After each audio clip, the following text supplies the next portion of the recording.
नमस्कार, स्वागत है आपका रिपब्लिक भारत में। मैं हूं आपके साथ अंजलि राजावत। और किस तरह से किसानों का ये प्रदर्शन लगातार तीसरे दिन भी जारी हो और ऐलान किया गया है किसानों की तरफ से, जहां 12 बजे से शाम 4 बजे तक ये प्रदर्शन किया जाएगा।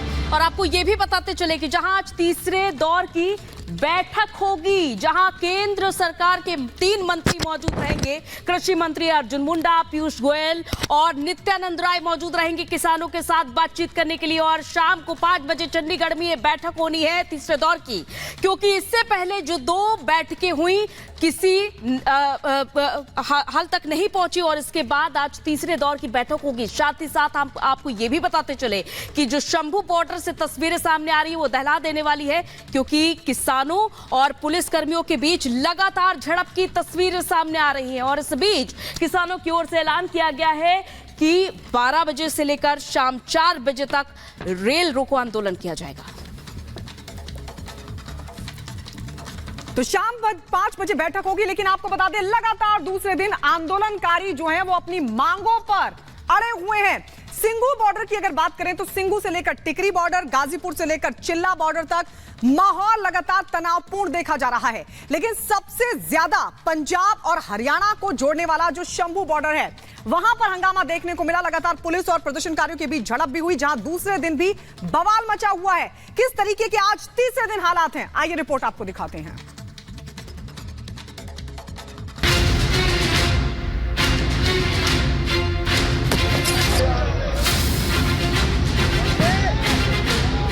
जबरदस्त हंगामा, जोरदार बवाल, लाठी, डंडे, पथराव, गोले। देश में लोकसभा चुनाव की रणभेरी बजने वाली है। ऐसे में अपनी मांगों का पन्ना लेकर एक बार फिर देश की राजधानी पर चढ़ाई की तैयारियां हो रही हैं और किसान आंदोलन के नाम पर उपद्रव और हिंसा होने लगी है। बॉर्डर पर बवाल मचा हुआ है। सबसे ज्यादा खराब हालात शंभू बॉर्डर पर हैं, क्योंकि किसानों के नाम पर हरियाणा और पंजाब के इसी बॉर्डर पर सबसे बड़ा बवाल हो रहा है।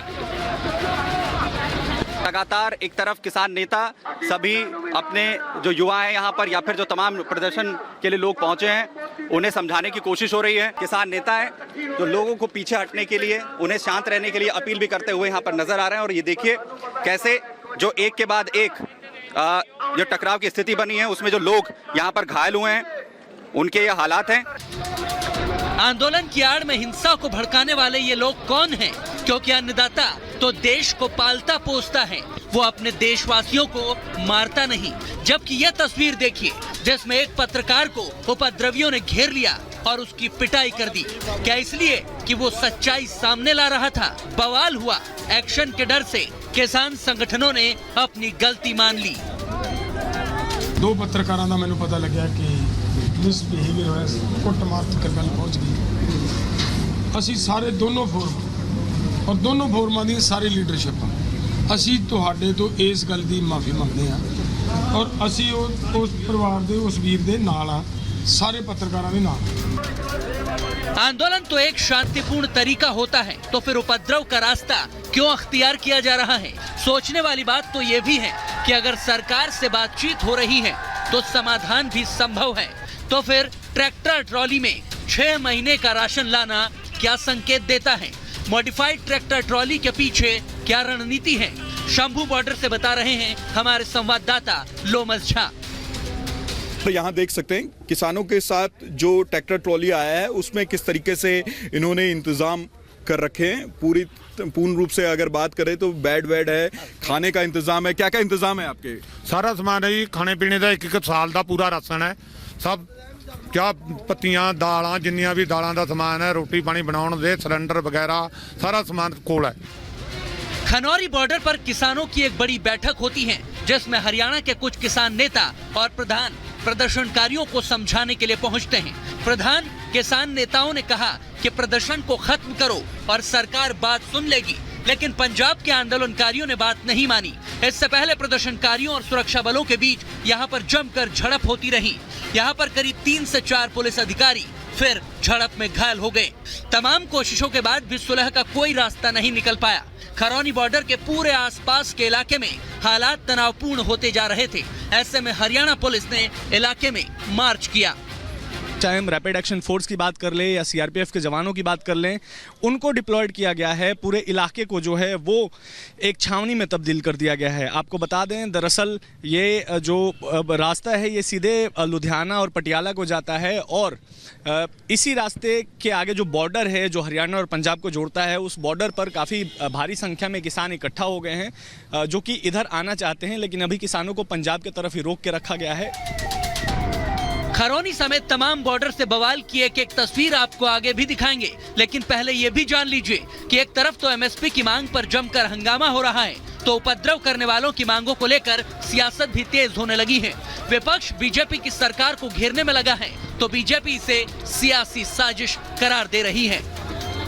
पूरी तरीके से पुलिस लगा करके आंसू गैस गोले चला करके उन्हें रोकना चाहती है। आखिरकार आप भारत रत्न एक तरफ दे रहे हैं और दूसरी तरफ किसानों को आप रोकना चाहते हैं, उनकी मांग नहीं मानना चाहते।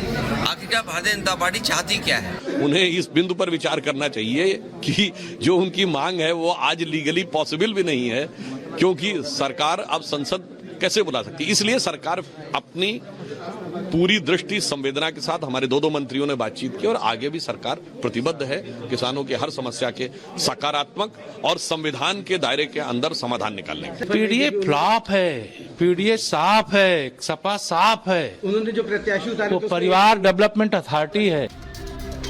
राजनीति इस मुद्दे को अपने फायदे के लिए इस्तेमाल कर रही है और इसका नतीजा ये हो रहा है कि दिन में खरौनी बॉर्डर पर झड़प और भी तेज हो गई। आंदोलनकारी और सुरक्षा बल काफी देर तक आमने सामने रहे। नेशनल हाईवे 352 पर जाम लग गया। पुलिस प्रदर्शनकारियों को रोकने में लगी रही। ऐसे में जवानों को चकमा देने के लिए नया रास्ता भी अख्तियार किया जा रहा है। संवाददाता विशाल बता रहे हैं कि कैसे आंदोलनकारी खेतों के रास्ते प्रदर्शन स्थल तक पहुँचने में लगे हैं। देखिए, ये खरौनी बॉर्डर के आसपास का इलाका है और ये पूरा इलाका जो है वो खेत है। यहाँ पर आपको धान की खेती नज़र आएगी और इस खेत में आपको किसान जो हैं वो इकट्ठा होते हुए नज़र आएंगे, क्योंकि रोड्स जो हैं उसको ब्लॉक कर दिया गया है। इस तरफ की तस्वीरें देखिए, यहाँ पर मेन रोड है और इन रोड्स पर जो है वो आपको सीआरपीएफ रैपिड एक्शन फोर्स के जवान जो हैं वो आपको नज़र आएंगे। साथ ही साथ कई लेयर्स की बैरिकेटिंग के साथ इन रोड्स को रोक दिया गया है, बैन कर दिया गया है, ब्लॉक कर दिया गया है, ताकि इस पर आवाजाही ना होने पाए, किसान इसके आगे ना जाने पाए। दिल्ली पहुंचने की फिराक में लगे प्रदर्शनकारियों के लिए उत्तर प्रदेश का गाजीपुर बॉर्डर भी काफी अहम है, क्योंकि पिछली बार इसी जगह से आंदोलन ने एक अलग रुख ले लिया था। यहाँ क्या हो रहा है, बता रही है संवाददाता प्रियंका शर्मा। हम गाजीपुर बॉर्डर पर हैं, यहाँ की तस्वीरें भी अपने दर्शकों को दिखा दें। यहाँ पर देखिए पूरे इंतजाम किए गए हैं कि अगर किसानों की तरफ से इस रास्ते को चुना जाता है तो कैसे यहाँ बैरिकेड्स की पूरी व्यवस्था है। इसके अलावा आपको दिखा देते हैं ये सीमेंट के कंक्रीट जो बैरियर्स हैं, इनकी व्यवस्था यहाँ पर की गई है। सीआरपीएफ और दिल्ली पुलिस की जो टीम है, लगभग 2500 की संख्या इनकी मौजूदगी है और ये बढ़ती जा रही है। उन्होंने कहा कि अगर कोई भी इमरजेंसी होगी तो ये संख्या बढ़ जाएगी। यहाँ पर देखिए खाली बसें जो है वो लगातार मंगाई जा रही है। वज्र वाहन जो है वो यहाँ पर उनकी संख्या दिख रही है। आंदोलनकारी मानने को तैयार नहीं है, बवाल जारी है। एक तरफ तो पंजाब से लेकर दिल्ली तक आम आदमी पार्टी भी इसे हवा देने में लगी है, तो उधर केजरीवाल को ईडी ने छठा समन जारी कर दिया है। क्या इसी मुद्दे को दबाने के लिए आम आदमी पार्टी किसानों का सहारा ले रही है? तो उधर राहुल गांधी भी किसानों के कंधे पर बंदूक रखकर सियासत में जुटे हैं, लेकिन मोदी सरकार बातचीत के जरिए ही समाधान निकालने में जुटी हुई है। केंद्र का रवैया ठीक नहीं है। हम अपनी तौर से कर रहे हैं भी हम पीसफुली बैठते हैं, आप वार्ता करिए।